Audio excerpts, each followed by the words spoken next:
So please, for those of you that don't understand what immoral dressing is, let me enlighten you a little bit. Any outfit that does not frame your face, where your face is not what people are looking at first, is immoral, is indecent. Your face is what we should look at. Yes, sir. Those of you that say I'm covered, but every crevice of your folds are showing within the dress. I have to sit down, but every time I am pulling my dress down. Immorality in the church should no longer be a common thing. It's not normal. It's not right. There are some men that come to church seeking God, but all they see, they go back worse than the way they came. No, let's be truthful to ourselves. These times are hard. We are in terrible, perilous times. Yes, same-sex marriage, incest, daddy and child, mommy and son, whatever the case might be, is prevalent.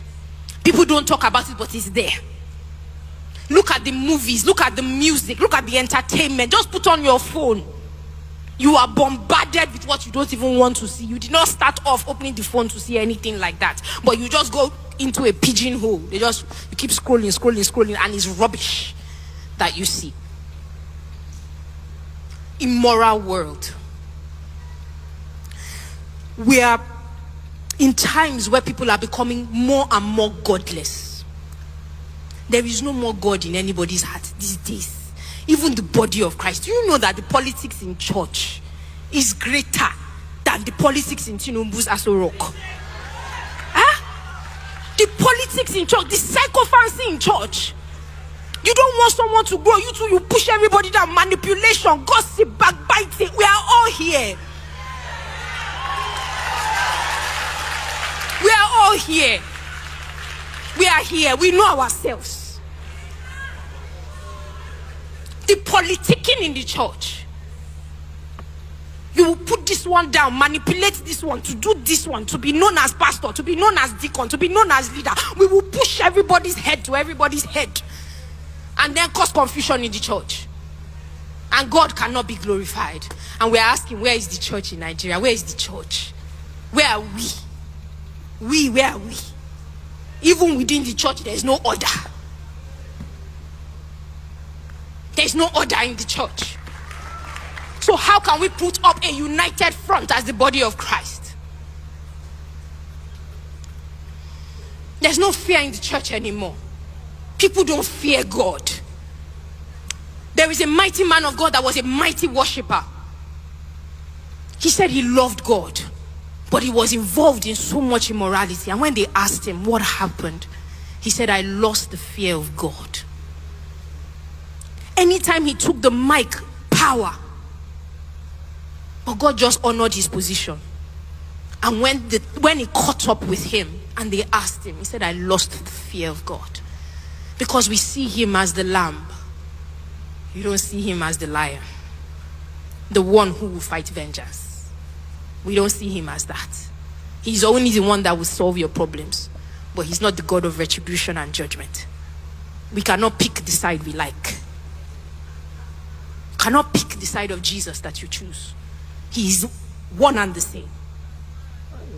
He puts one up and he brings another one down. It's his wisdom. There is no fear in the church anymore. What do we see? Corruption at every level.